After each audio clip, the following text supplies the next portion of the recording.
پنجتن پنجتن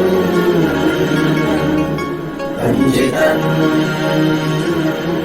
پنجتن ونصلي ونسلم على رسوله الكريم أما بعد فأعوذ بالله من الشيطان الرجيم بسم الله الرحمن الرحيم وما أرسلناك إلا رحمة للعالمين صدق الله العلي العظيم وبلغنا رسوله النبي الكريم الأمين ونحن على ذلك لمن الشاهدين والشاكرين والحمد لله رب العالمين مولاي صل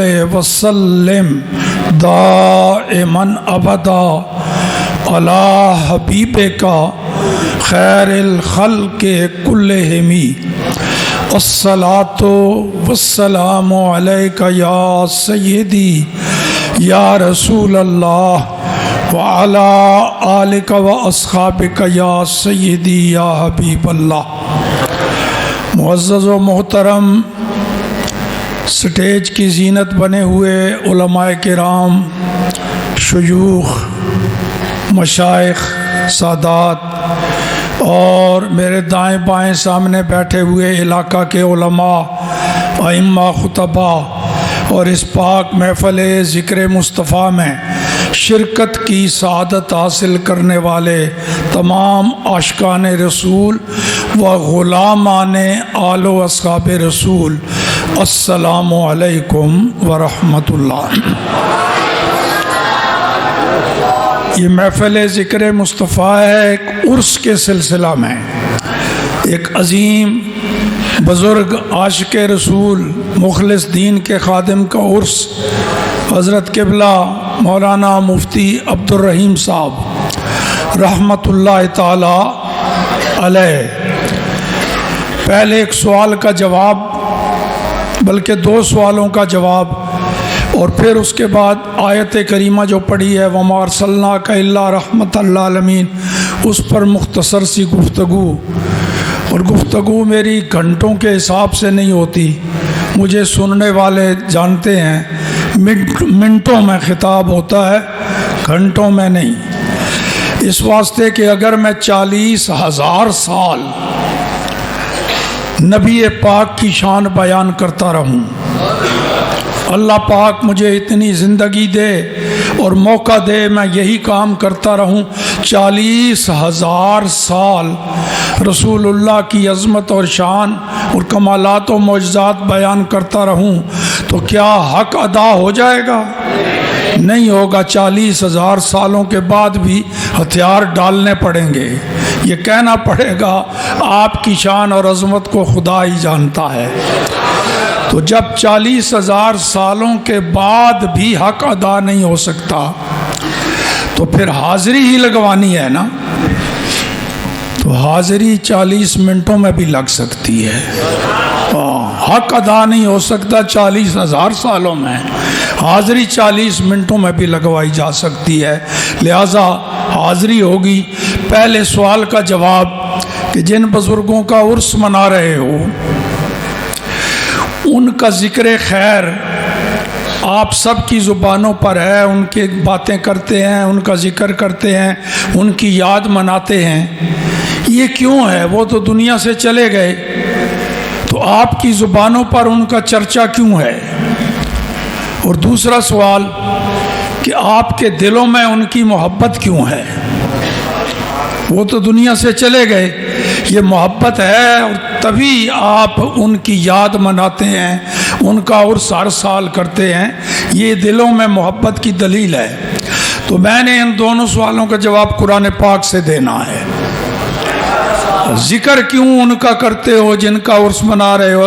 صاحب عرس بزرگ ہیں، ان کا چرچا، ان کا ذکر، ان کے تذکرے ہر سال عرس پر اس لیے کہ قرآن پاک میں اللہ نے ارشاد فرمایا فَاذْكُرُونِي أَذْكُرْكُمْ، تم میرا ذکر کرو میں پھر تمہارا چرچا کروں گا۔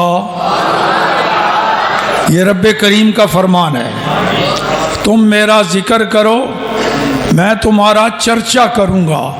تو دیکھیے اس قرآنی جملے کے اندر دو چیزیں اللہ نے بیان فرمائیں، ایک حکم ہے امر کا صیغہ اور ایک رب کریم کا وعدہ۔ حکم کیا ہے؟ فَاذْكُرُونِي، تم میرا ذکر کرو، یہ حکم ہے۔ اور وعدہ کیا ہے؟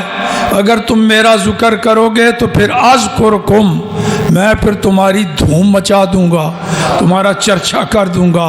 تو یہ ان کا صاحب عرس کا چرچا اور ذکر اور تذکرے اور دھوم، یہ رب کریم اپنے وعدہ کو نبھا رہا ہے۔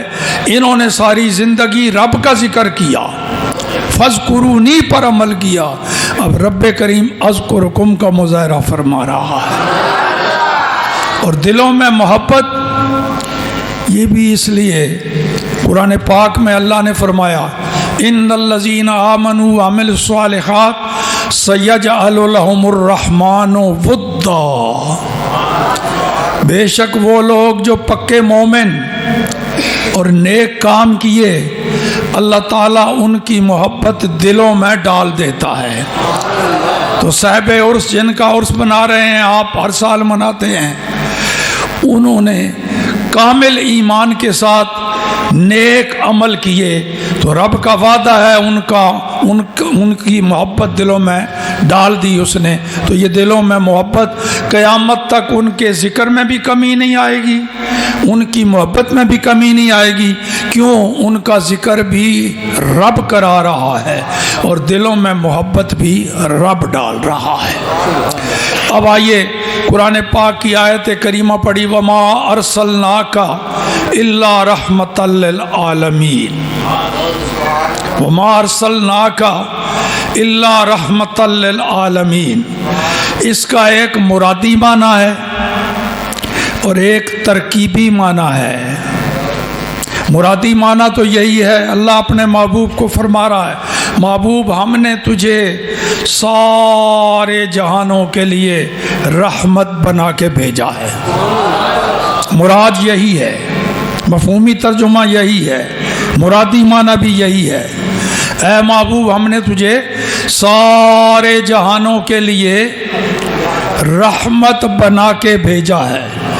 اور ترکیبی معنی لغت کے اعتبار سے نحوی ترکیب، یہاں کچھ طلباء بھی بیٹھے ہوں گے، علماء تو ہیں ہی، وہ ترجمہ کیسے بنتا ہے؟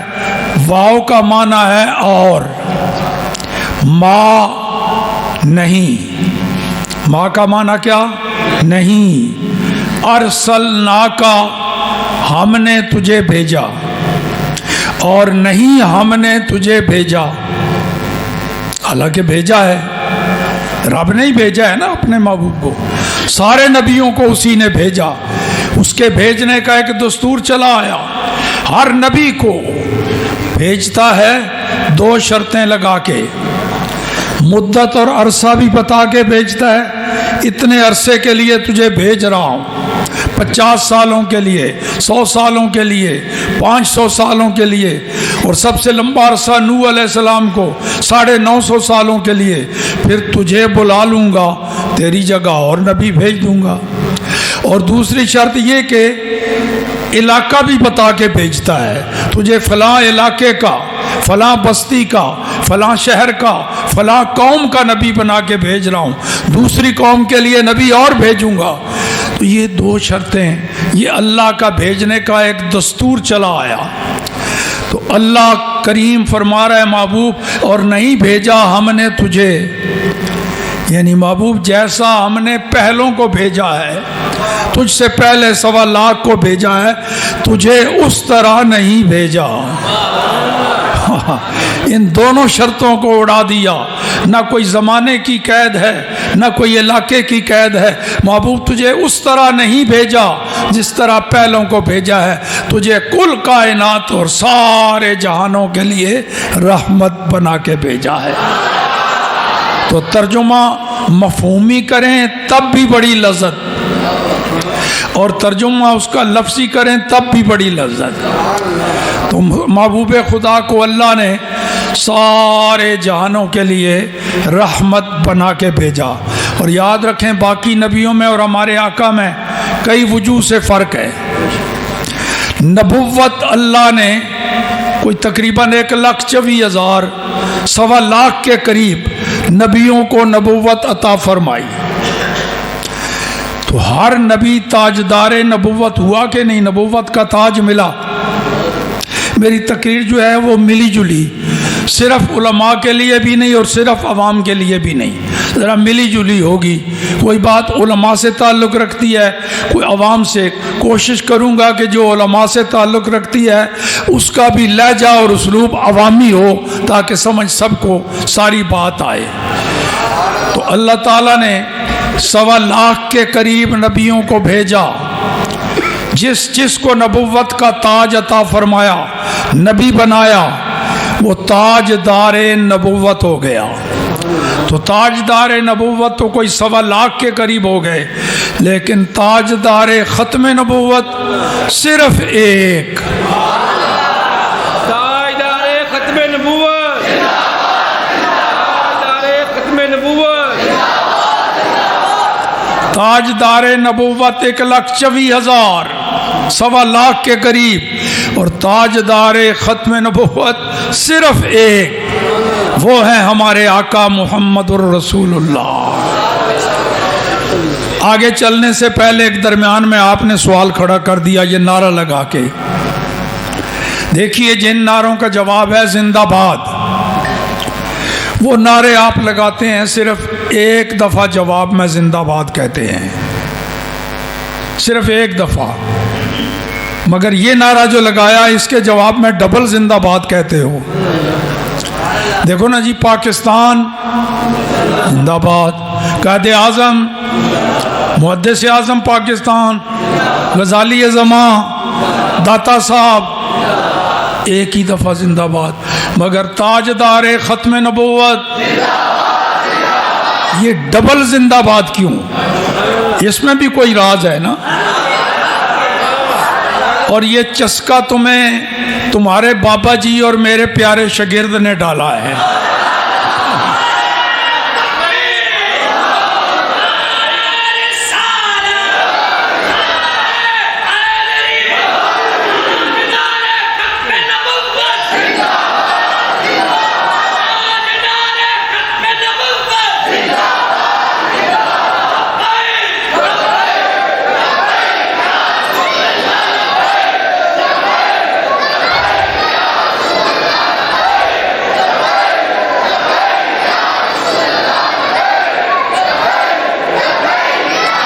یہ ڈبل زندہ باد، اس میں راز ہے، اس کے پیچھے بھی ایک حکمت ہے۔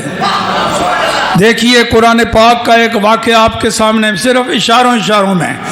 اللہ پاک نے آدم علیہ السلام کو پیدا فرمایا، ان میں روح پھونکی تو فرشتوں کو حکم دیا اسجدوا لآدم، آدم کو تعظیمی سجدہ کرو، یہ میرا نبی ہے، میں نے اس کو اپنا خلیفہ بنایا ہے، میرا حکم ہے میرے اس خلیفہ کی، میرے نبی کی تعظیم کرو سجدے کی صورت میں۔ تو اب فسجد الملائکۃ کلہم اجمعون، جبرائیل امین سمیت سارے فرشتوں نے ایک دم سجدہ کیا، کیونکہ رب کا حکم بھی ہے، نبی کی تعظیم بھی ہے، رب کے حکم کی تعمیل بھی لازم، نبی کی تعظیم بھی لازم۔ تو رب کے حکم کی تعمیل کرتے ہوئے سارے فرشتوں نے آدم علیہ السلام کو سجدہ کیا، تعظیمی سجدہ، تعظیمی سجدہ کیا۔ جب سجدہ کر کے سر اٹھایا فرشتوں نے، اپنی جگہ مطمئن ہے کہ ہم نے نبی کی تعظیم کر دی، نبی کی تعظیم، رب کا حکم مانتے ہوئے نبی کی تعظیم۔ جب سر اٹھایا تو دیکھا ایک منحوس کھڑا ہے، اس نے نہیں کیا سجدہ، وہ الا ابلیس، ابلیس کھڑا ہے، اس نے نبی کی تعظیم نہیں کی۔ تو جب فرشتوں نے دیکھا کہ یہ نبی کی تعظیم کا منکر ہے، ہم نے تو تعظیم کر دی، سجدہ کر دیا، یہ منکر ہے، وہ پہلا سجدہ ہم نے کیا نبی کی تعظیم کے لیے، تو اب ایک سجدہ اور کر دو منکر کو جلانے کے لیے۔ ڈبل سجدہ کر دیا فرشتوں نے۔ اس واسطے ہماری نماز کی ہر رکعت میں 2 سجدے رکھے ہوئے ہیں۔ تو معلوم ہو گیا فرشتوں کے عمل سے کہ اگر کہیں آپ کوئی عقیدہ بیان کریں اور اس عقیدے کا وہاں منکر بھی کوئی ہو تو ایک دفعہ تو اپنے عقیدے کا اظہار کرنے کے لیے بیان کرو گے، دوبارہ پھر منکروں کو جلانے کے لیے۔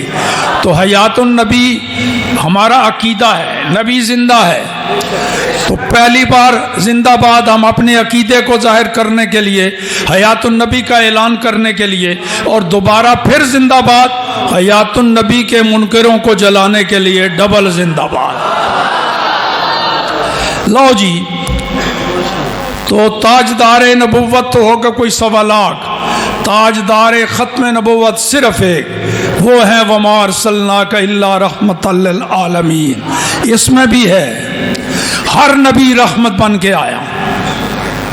جتنے نبی اللہ نے بھیجے، یہ ہمارا ایمان ہے، عقیدہ ہے، اور ہم پابند ہیں یہ عقیدہ رکھنے کے، کوئی نبی بھی زحمت اور مصیبت بن کے نہیں آیا، ہر نبی رحمت بن کے آیا، ہر نبی۔ تو پھر رحمت بن کے آنے والے تو 1.25 لاکھ ہو گئے، پر رحمت للعالمین وہ صرف ایک ہی، اور کوئی رحمت للعالمین نہیں۔ تو رحمت للعالمین سارے جہانوں کے لیے رحمت، تو ہر جہان میں نبی پاک رحمت۔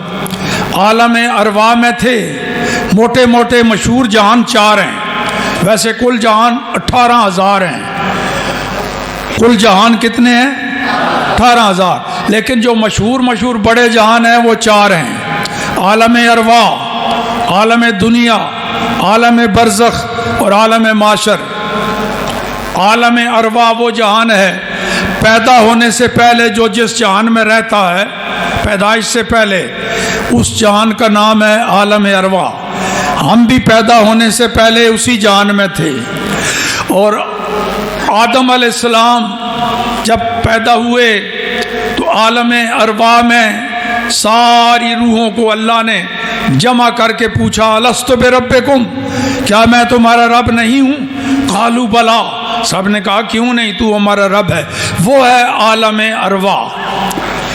پیدا ہونے کے بعد جس جہان میں کوئی آ جاتا ہے اس کا نام ہے عالم دنیا، یعنی اب ہم جس جہان میں رہ رہے ہیں اس کا نام کیا ہے؟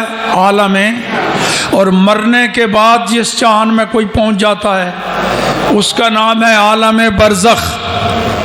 آدم علیہ السلام سے لے کر کے اب تک جتنے بھی لوگ دنیا میں آئے اور دنیا سے چلے گئے، وہ سارے جس جہان میں رہ رہے ہیں اس کا نام ہے عالم برزخ، اور ہم نے بھی اپنی باری پر اس جہان میں جانا ہے۔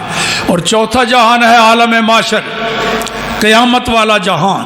اللہ تعالیٰ ایک دفعہ سب کو موت دے گا، پھر سب کو زندہ کر کے ایک میدان میں جمع فرمائے گا، اس جہان کا نام ہے عالم معاشر۔ تو جب ہمارے آقا سارے جہانوں کے لیے رحمت ہیں تو ان 4 جہانوں کے لیے بھی رحمت ہوئے کہ نہیں؟ جب سارے جہانوں کے لیے رحمت، تو عالم ارواح کے لیے بھی، عالم دنیا کے لیے بھی، عالم برزخ کے لیے بھی، عالم معاشر کے لیے بھی۔ ذرا لفظ تھوڑے سے بدل رہا ہوں، جب ہمارے آقا عالم ارواح میں تھے تب بھی رحمت تھے، پھر عالم دنیا میں جلوہ گر ہوئے تب بھی، اب برزخ میں جلوہ فرما ہیں اب بھی رحمت ہیں، کل معاشر میں تشریف لائیں گے تب بھی رحمت، سارے جہانوں میں۔ وَمَا أَرْسَلْنَاكَ إِلَّا رَحْمَةً لِّلْعَالَمِينَ۔ عالم ارواح میں رحمت۔ جب حضور عالم ارواح میں تھے تو آدم علیہ السلام کو اللہ پاک نے پیدا کیا، جنت میں جگہ عطا فرما دی، رہائش دے دی۔ اللہ کی حکمت کا تقاضا۔ نبیوں کے بارے میں لفظ بڑے محتاط استعمال کرنے چاہیے۔ ہمارے خطیب حضرات بعض دفعہ بے احتیاطی کر جاتے ہیں، ہلکا جا لفظ بول دیتے ہیں، کٹیا لفظ نبیوں کے بارے میں نہیں، نبیوں کا تعلق خدا سے اور قسم کا ہے، ہمارے ساتھ ان کا تعلق اور قسم کا ہے۔ ہمیں نبیوں کا تذکرہ ادب و احترام سے، اس واسطے اللہ کی حکمت کا تقاضا ہوا، آدم علیہ السلام ایسا کام کر بیٹھے جو نہیں کرنا چاہیے تھا، تو رب کریم نے آدم علیہ السلام کو زمین پر بھیج دیا۔ زمین پر آ کے آدم علیہ السلام بڑے روئے، 10 15 20 100 50 سالوں کی بات نہیں، 300 سال روتے ہوئے گزارے، اور آسمان کی طرف نظر اٹھا کے نہیں دیکھتے تھے، رب کریم سے حیا فرماتے۔ 300 سال روتے ہوئے گزارنے کے بعد، گریہ ازاری کے بعد، عاجزی انکساری کے بعد، آدم علیہ السلام کو کوئی پرانی بات یاد آ گئی، بلکہ رب نے پرانی بات یاد کرا دی جب چاہا۔ قرآن پاک میں ہے فَتَلَقَّى آدَمُ مِن رَبِّهِ كَلِمَاتٍ، آدم علیہ السلام نے رب سے کچھ کلمات سیکھ لیے، اس کا مطلب ہے رب نے یاد کرا دی۔ وہ جب پرانی بات یاد آئی تو آدم علیہ السلام کی دعا کا رنگ بدل گیا۔ پہلے دعا کرتے تھے یا اللہ مجھے معاف کر دے، مغفرت فرما دے، درگزر کر دے، میری توبہ قبول کر لے، پہلے یوں دعائیں۔ اب جب وہ پرانی بات یاد آئی، اب دعا کا لہجہ یوں بدل ہو گیا، اللہم انی اسألک بحق محمد، اے اللہ میں تیری بارگاہ میں محمد صلی اللہ علیہ وسلم کا وسیلہ پیش کرتا ہوں، میری توبہ قبول فرما لے۔ وہی آدم، وہی ان کی زبان، وہی ان کی دعائیں، 300 سالہ دعاؤں کا کوئی جواب نہ آیا، اور وسیلہ مصطفیٰ سے ابھی پہلی دعا زبان پر آئی تھی، فوراً رب کریم کی طرف سے ارشاد آیا۔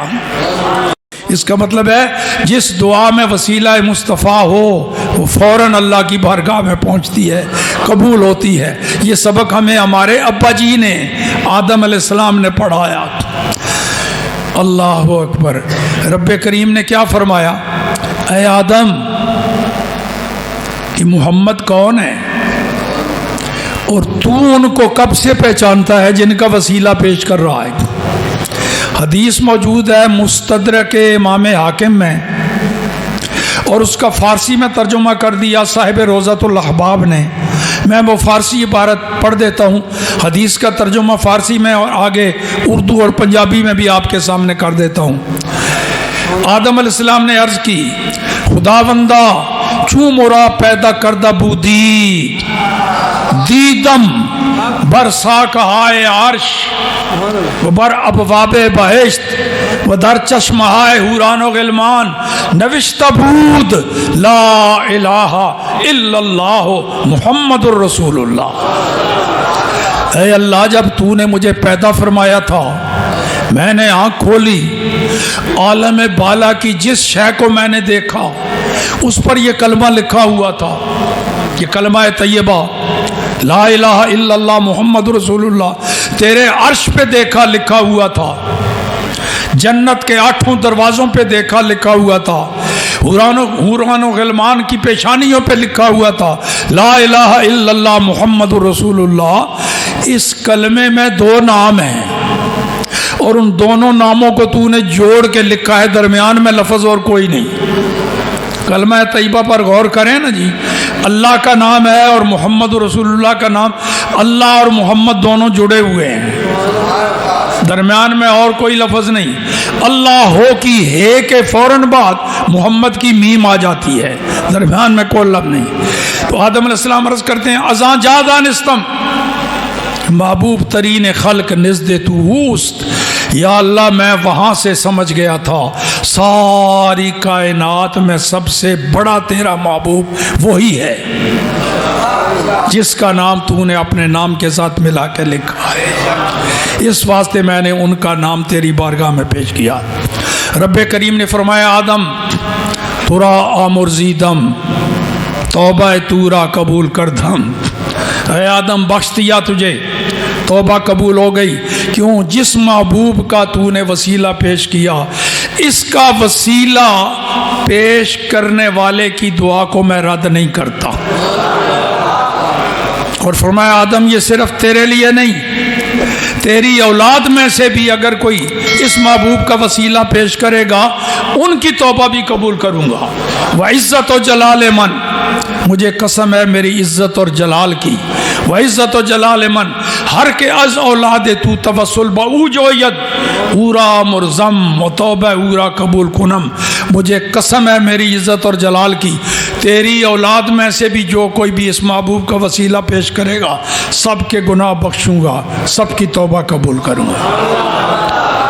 یہ رحمت کا مظاہرہ ہوا جب سرکار عالم ارواح میں تھے، ابھی اللہ نے دنیا میں نہیں بھیجا تھا اپنے محبوب کو، اور دنیا میں آئے تو صحابہ اکرام کی کئی جناب حاجتیں پوری ہوئیں۔ صحابہ اکرام کو کوئی الجھن ہوتی، مشکل ہوتی، کوئی حاجت ہوتی، رسول پاک کی بارگاہ میں آ جاتے تو حضور دنیا کے لیے بھی تو رحمت ہے نا، ان کی حاجتیں پوری فرما دیتے۔ ترمذی شریف کی حدیث، ایک نابینا صحابی آ گیا، یا رسول اللہ صلی اللہ علیہ وسلم، نہ اللہ کی قدرت کے نظارے کر سکتا ہوں، نہ آپ کے حسن و جمال کا دیدار کر سکتا ہوں، نہ بینا ہوں، مجھے بینائی چاہیے۔ رسول اللہ نے فرمایا اچھا میں تجھے دعا سکھاتا ہوں، تو دعا کر تو انشاءاللہ بینائی مل جائے۔ رسول اللہ نے خود دعا سکھائی، وہ کیا؟ فرمایا تازہ وضو کر، 2 نفل پڑھ، پھر یوں دعا کر، یہ حدیث میں لفظ موجود ہیں، یوں دعا کر، یا اللہ میں تیری بارگاہ میں تیرے محبوب محمد الرسول اللہ کا وسیلہ پیش کرتا ہوں، تیری بارگاہ میں تیرے محبوب محمد الرسول اللہ صلی اللہ علیہ وسلم کا وسیلہ پیش کرتا ہوں، پھر یوں کہہ یا رسول اللہ میں آپ کا وسیلہ رب کی بارگاہ میں پیش کرتا ہوں، یہ دونوں کہہ کے تو پھر کہہ مجھے بینائی عطا فرما دے، میرے وسیلے سے دعا کر۔ صحابی نے دیر ہی کوئی نہیں لگائی، جو ہی نبی پاک نے یہ فرمایا نا انہوں نے فوراً وضو کیا، نفل پڑھے، دعا کی۔ صحابی نے بینائی مانگنے میں دیر کوئی نہیں کی، تو خدا نے بینائی دینے میں دیر کوئی نہیں کی، اسی وقت بینائی مل گئی۔ یہ ہے جب آپ عالم دنیا میں تھے تب رحمت کا مظاہرہ، عالم برزخ میں ہیں آج بھی رحمت کا مظاہرہ ہو رہا ہے، آج بھی اللہ کے محبوب کی دربار رحمت سے رحمت لوٹنے والے آج بھی مزے کر رہے ہیں۔ سرکار کو دینا آتا تھا، اب بھی دینا آتا ہے، ہمیں لینا نہیں آتا۔ کسی کو لینا آئے، مانگنا آئے اور حضور کی شان کے مطابق عقیدہ رکھے کہ زندہ ہیں، مجھے دیکھ رہے ہیں، میرے حاجت کو جانتے ہیں اور دے سکتے ہیں، ایسا عقیدہ رکھ کے پیار محبت سے حضور کی بارگاہ میں درود و سلام پیش کر کے اپنی حاجت پیش کرے، سرکار آج بھی دیتے ہیں، دینا آتا ہے۔ سنیے ایک حدیث، اللہ اکبر، ایک صحابی دیہات میں اس سے کوئی غلطی ہو گئی تو قرآن پاک کی وہ تلاوت کیا کرتا تھا۔ قرآن پاک میں لکھا ہوا ہے وَلَوْ أَنَّهُمْ إِذْ ظَلَمُوا أَنفُسَهُمْ جَاءُوكَ فَاسْتَغْفَرُوا اللَّهَ وَاسْتَغْفَرَ لَهُمُ الرَّسُولُ لَوَجَدُوا اللَّهَ تَوَّابًا رَحِيمًا۔ اگر کوئی غلطی ہو جائے، اس پہ شرمندہ ہو، چاہتے ہو کہ توبہ ہو جائے، توبہ قبول ہو جائے، گناہ معاف ہو جائے، تو میرے محبوب کے دربار میں آ جاؤ، یہاں آ کے اپنے گناہ کی معافی مانگو اور میرا محبوب بھی کر دے تمہاری سفارش، گناہ بخشا جائے گا۔ لوجد اللہ تواب الرحیمہ، اللہ کو توبہ قبول کرنے والا مہربان پاؤ گے۔ تو وہ دیہاتی صحابی سے غلطی ہو گئی، قرآن میں اس نے یہ پڑھا تھا، وہ گھر سے چل پڑا، مدینہ منورہ میں حضور کی بارگاہ میں حاضر ہوں گا تو حضور کی بارگاہ میں درخواست پیش کروں گا، خود بھی گناہ کی معافی مانگوں گا، رسول اللہ سفارش کر دیں گے، گناہ بخشا جائے گا، آخرت کے عذاب سے بچ جاؤں گا۔ تو اس وقت یہ گاڑیاں، موٹریں اور یہ کاریں واریں تو کوئی نہیں تھی نا جی، پیدل چلتے چلتے اس کو چند دن راستے میں لگ گئے۔ جب مدینہ منورہ میں پہنچا تب اسے خبر ہوئی کہ رسول کریم صلی اللہ علیہ وسلم 2 دن پہلے دنیا سے پردہ فرما گئے۔ اس نے رونا شروع کر دیا،